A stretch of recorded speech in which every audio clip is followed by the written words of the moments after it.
name of your organization? People Against Pollution.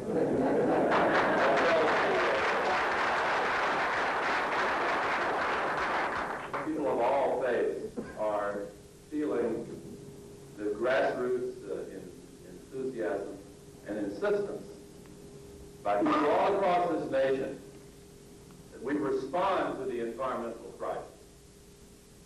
You hear a name like that, you know it comes right up out of the grassroots. Jesus, hold my hand while I run this race. Jesus, hold my hand while I run this race. Can't do nothing without Jesus. That's why we named Jesus, so we get some help. The main man up there will help us get some recognition. That's why we fund Jesus or Jesus. Don't go up. The path is well worn, and though most have not traced these particular steps, they have made similar journeys of their own. In hundreds of communities, a factory operates in the middle of a neighborhood, and no one knows exactly what it makes. The fence is right here. Or how it operates. That's all that separates us, is that fence right there. I didn't know anything, really. I thought they were just making, grinding stumps and stuff. That's what they were telling. Well, we thought it would save, you know. We didn't have no trouble by staying here. Columbia, Mississippi.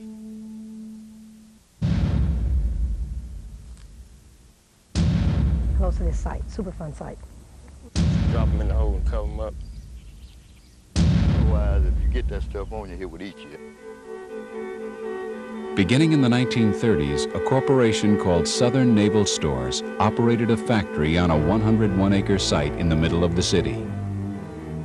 The facility produced naval stores, rosin, turpentine, pine oil, and dipentine from tree stumps. In the early 1970s, the stump plant, as it had become known locally, was bought by Chempro International. In 1975, Reichhold Chemicals purchased the site and began to manufacture wood-preserving compounds made from pentachlorophenol mixed with diesel oil, as well as other products few in Columbia knew about. We still were under the impression that this was a stump plant. We had no business with Reichhold. And you look out the window, it'd be at night. You look out the window, there'd be a tractor be sitting out there digging. And I just ease up and go on out there in the backyard and stand there and watch them. They'd be digging away and burying the drums. And they'd cover it up before daylight and leave. And like nothing ever happened.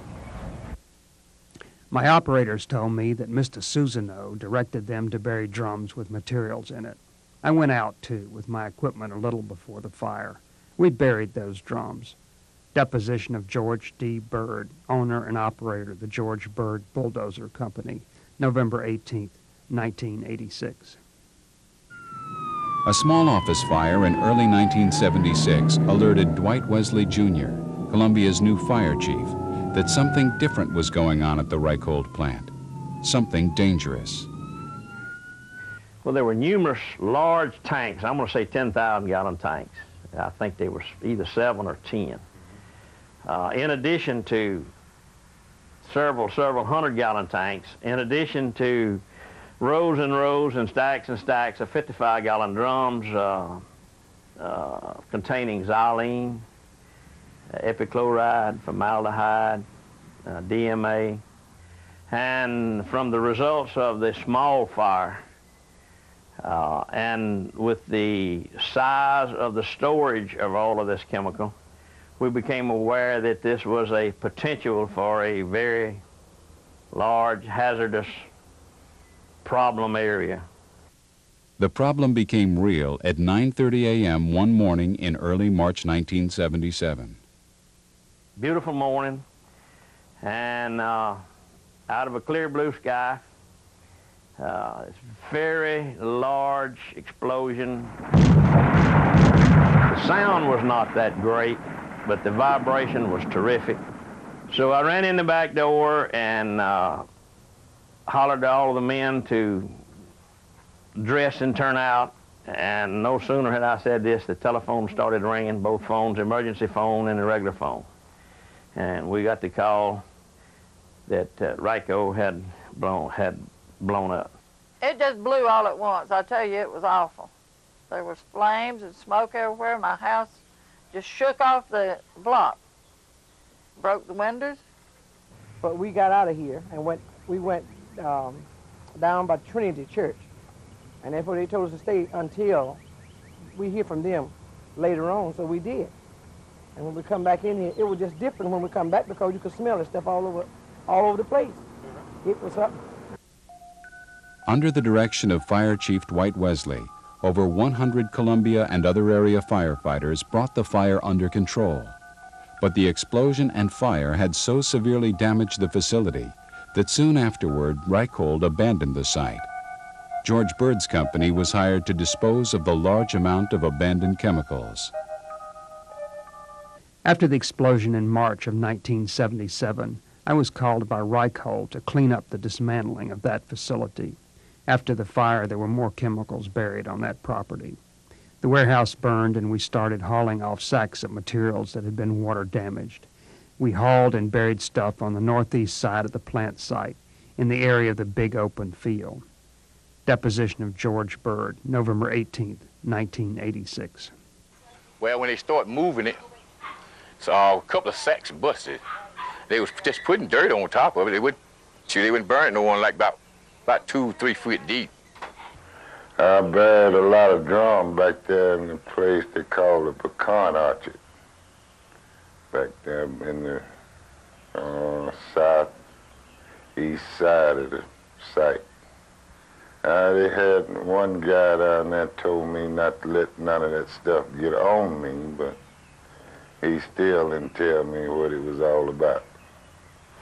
I don't know what was in the drum, and don't know what was in the dirt, because we were filling in with it. There were materials in the storage tanks that I was to dismantle. It was liquid, but it wasn't water. Mr. Alexander opened the valve and let it pour out on the ground. Deposition of George Bird, November 18, 1986. In March 1984, the Mississippi Department of Natural Resources, Bureau of Pollution Control, joined with the U.S. Environmental Protection Agency to sample Columbia City's water wells. Late that year, the site, now officially called the Newsom Brothers Old Reichhold site, was proposed to the EPA National Priorities List of the Superfund for cleanup. EPA performed an emergency removal of over 655-gallon drums.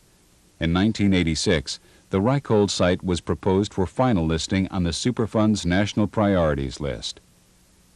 Testing of sediments in the 4 ponds on the site revealed a virtual chemical soup of toxic contaminants, including the ingredients for the herbicide Agent Orange. EPA conducted a second removal action from November 1987 to February 1988, removing 1,920 tons of contaminated soil and 3,900 empty and partially filled barrels. In 1994, EPA was preparing to delist the Reichhold site from the Superfund National Priorities List when the remains of about 100 drums were discovered in the area of the North Pond. Samples from the North Pond revealed the presence of benzene, toluene, ethylbenzene, xylenes, and PCP in the groundwater. The site is not cleaned because of the North Pond of the site. They have a fence within a fence. They have found or discovered 100 barrels, they said, or more. We cannot really tell because they only state to us the numbers that they want to give out. And if the barrels have actually rusted, it is difficult for anyone to detect the amount of barrels. EPA proposed to address the North Pond area of contamination in a separate record of decision for what the agency called Operable Unit 2. This decision will close the books on the principal Reichhold site, allowing it to be declared clean. It will be as clean a piece of property as we have anywhere in this country. EPA spokeswoman Betty Winter was quoted in the Hattiesburg American. But has the contamination been cleaned up? There have been no discussion concerning addressing the off-site contamination by the Environmental Protection Agency or Reichhold Chemical.